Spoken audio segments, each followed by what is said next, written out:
15 वर्षाचा प्रदीर्घ अनुभव. कोटा हैदराबाद येथील तज्ज्ञ शिक्षक. कम्प्युटर सायन्स, हॉर्टिकल्चर आणि IT सारख्या विषयासह स्टेट बोर्डात हमखास यश.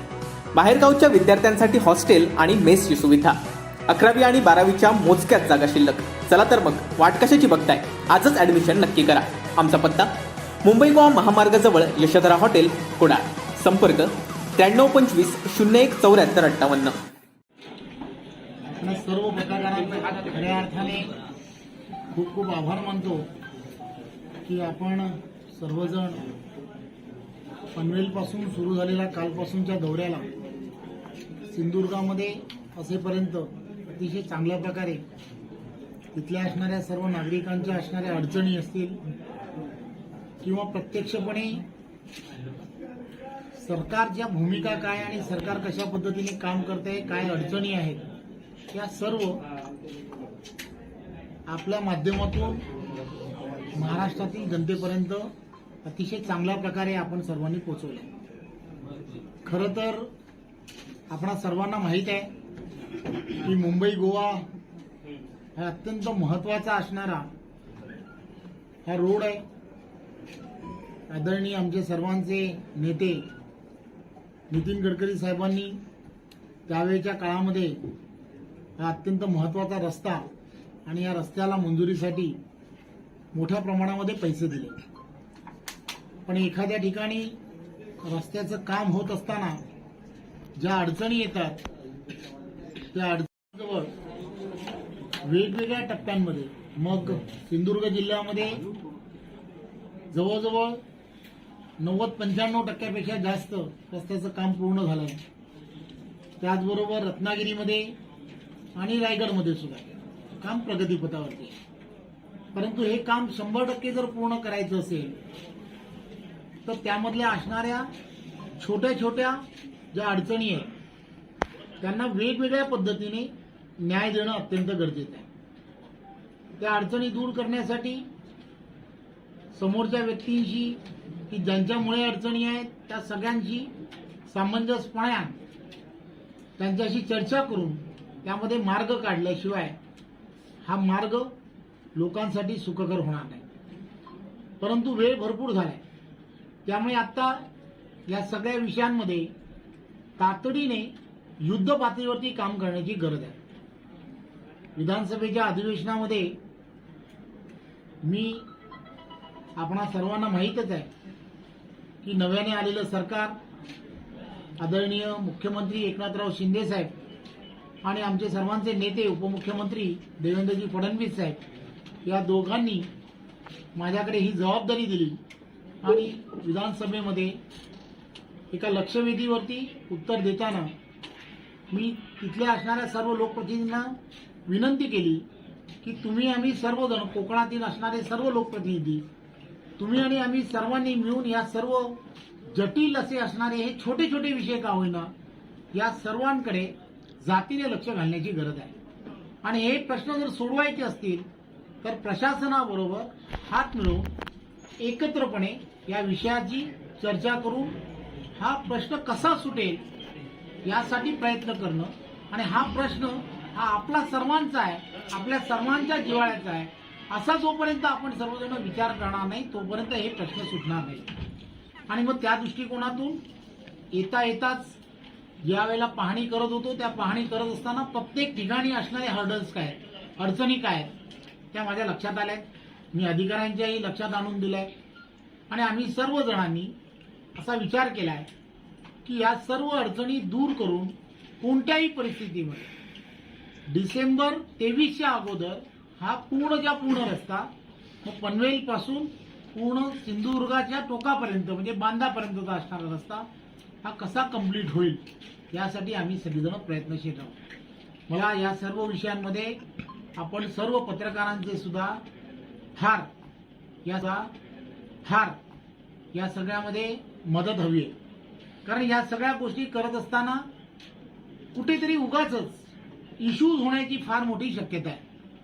इश्यूज मी असं म्हणणार नाही कोणी करू नये असं माझं मत नाही, परंतु एवढे दिवस असे इश्यूज का होत आहेत, कशासाठी होत आहेत, तर कुठेतरी कोणीतरी उगाचच इश्यू तयार करण्याचा ज्या ठिकाणी प्रयत्न करतो त्या ठिकाणी तुम्हाला आम्हाला सर्वांना यामध्ये लक्ष घालून की हा इश्यू जो आहे तो पॉलिटिकली आहे का, तो त्यामध्ये काय नक्की घडत आहे, या सगळ्याचा सर्वांगीण विचार करून त्यामध्ये आपल्याला काय नक्की करायला हवं या सगळ्या गोष्टी करण्याची गरज आहे.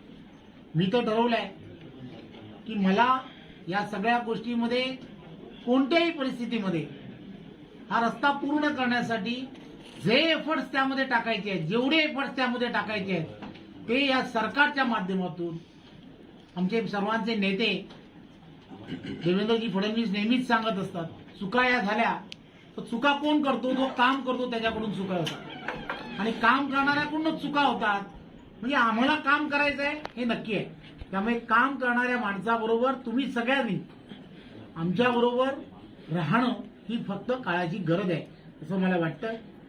अतिशय चांगल्या प्रकारे जे खड्डे पूर्ण रस्त्याला गेल्या काही दिवसापासून पावसामुळे अतिवृष्टीमुळे पडले होते, ते रस्त्यामधले खड्डे बुजवण्यासाठी वेगवेगळ्या पद्धतीने तिथे पूर्वी 2च कॉन्ट्रॅक्टर होते.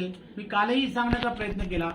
आता अधिकचे कॉन्ट्रॅक्टर या सगळ्या गोष्टीमध्ये काम करतायत, डे नाईट काम करतायत.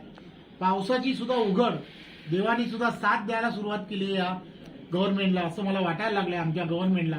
त्यामुळे हे सगळं अतिशय चांगल्या प्रकारे खड्डे तिथल्या असणाऱ्या येणाऱ्या चाकरमान्यांना कमीत कमी कसा त्रास होईल या दृष्टिकोनातून तात्पुरती होईना डागडुजी करण्याचं काम हे मोठ्या प्रमाणामध्ये सुरू आहे.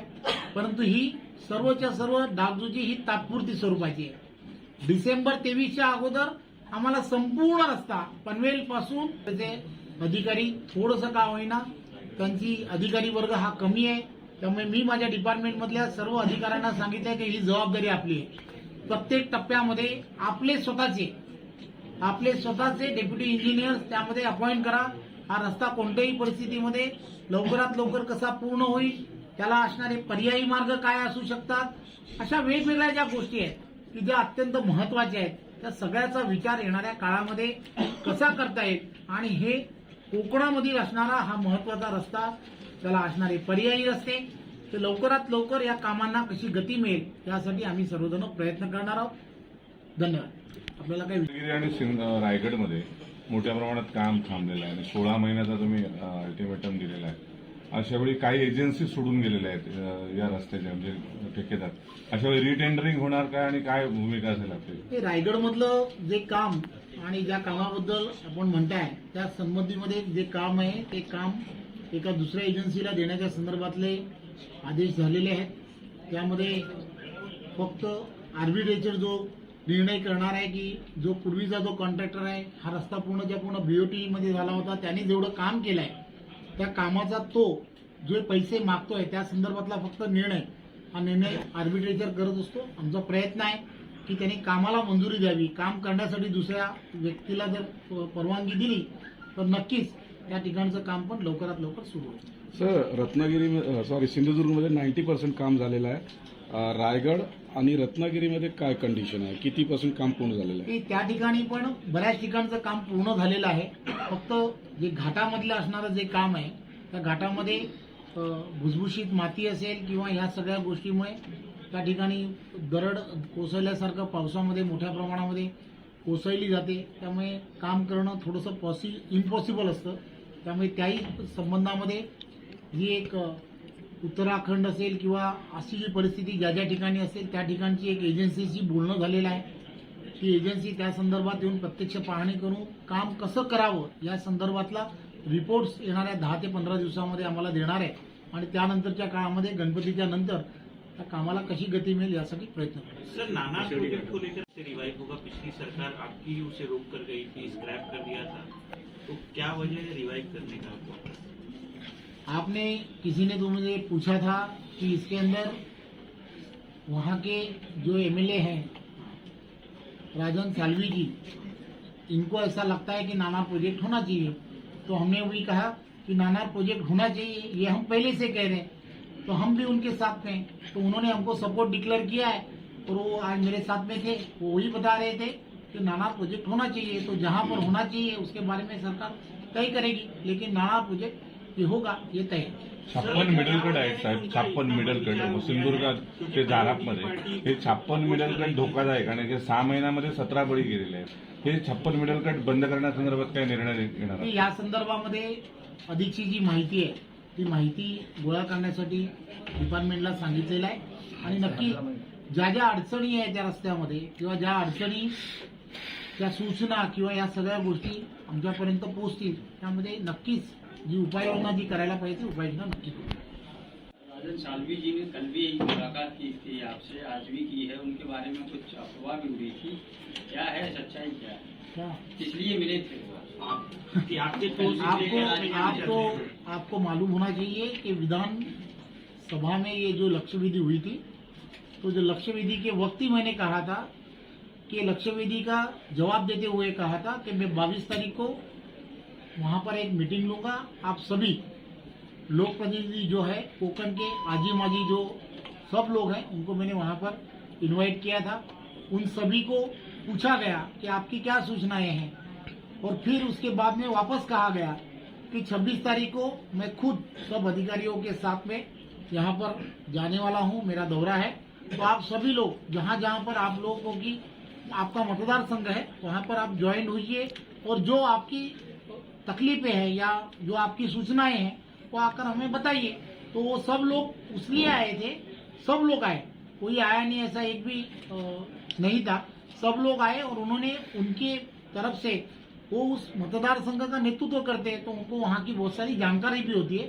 तो उन्होंने जो सूचनाएं थी उसके अंदर की दी है, उसका इम्प्लिमेंटेशन कैसा करना है कि हमारा डिपार्टमेंट सोचेगा. सर पण त्यांनी बरोबर येण्याची काही इच्छा व्यक्त केली किंवा तसं तुम्हाला वाटलं का? ही त्यांची इच्छा आहे. आमचे काही दौराचे उघडेच असतात. साहेब असा पाहणी दौरा पुन्हा कधी आगामी काळात होणार आहे? आता ज्या पद्धतीने अधिकाऱ्यांकडून चेकमेट ठेवलेलं आहे तशा पद्धतीने तुमचं काय नियोजन असेल? एक पूर्ण जे आज आपण जेव्हा हे सर्व पाहतोय तेव्हा प्रत्यक्षात जेव्हा जाऊन आपण पाहणी करतो त्यावेळेला तिथलं असणारं चित्र हे आपल्या डोळ्यासमोर येत असतं. त्यामुळे प्रत्येक महिन्यामध्ये त्याच रोडमध्ये अशा प्रकारे आपल्याला प्रगती काय होते ते सगळं पाहण्यासाठी मी नक्की येणार. साहेब अंजिवडा घाट पुन्हा कुणा होतो म्हणजे झाराप टू अंजिवडा कोल्हापूर हे अंतर 104 किलोमीटर येणार आहेत. काय भूमिका असेल आपली? या संदर्भामध्ये नवीन प्रकल्पाच्या संदर्भात या सरकारची भूमिका 100% पॉझिटिव्ह आहे आणि वाहतुकीची वेगवेगळे पर्याय जे आहेत ते पर्याय निर्माण होणं हेच खरं म्हणजे वाहतुकीची कोंडी सोडवण्यासाठी अत्यंत महत्वाचं आहे. त्यामुळे येणाऱ्या काळामध्ये आदरणीय गडकरी साहेब असतील, आदरणीय मुख्यमंत्री एकनाथराव शिंदे साहेब असतील, उपमुख्यमंत्री देवेंद्रजी फडणवीस साहेब असतील, ही सर्वजण विकासाच्या दृष्टिकोनातून विचार करणारी व्हिजन असणारी माणसं आहेत. त्यामुळे या व्हिजन असणाऱ्या माणसांबरोबर आपण सर्वजण ज्यावेळेला काम करतो त्यावेळेला कोणतंही पॉझिटिव्ह काम जर त्यांना सांगितलं तर त्यांचा कधीच नकार असणार नाही. त्यामुळे हे सर्व कामं आम्ही यशस्वीपणे पार करतो. हा घाट मार्ग होता ना, अंजिवड्याचा जो पॅच आहे हा वनसंज्ञेच्या कुठेतरी गर्तेमध्ये आहे. केंद्रामध्ये तुमचं सरकार आहे, काय प्रयत्न असणार आहे हा? पुन्हा मी तेच सांगितलं की 2 टायर झालंय. सरकार केंद्रातलं हे आमचंच आहे आणि महाराष्ट्रातलं सरकार सुद्धा हे आमचंच आहे. त्यामुळे 2 टायरचं ज्या ठिकाणी सरकार असतं त्यावेळी ते गतिमान असतं. त्यामुळे गतिमान सरकार बरोबर आपण सगळीजण आता येणाऱ्या काळात आहोत. त्यामुळे ह्या सगळ्या ज्या गोष्टी आहेत त्या लवकरात लवकर पूर्ण होतील.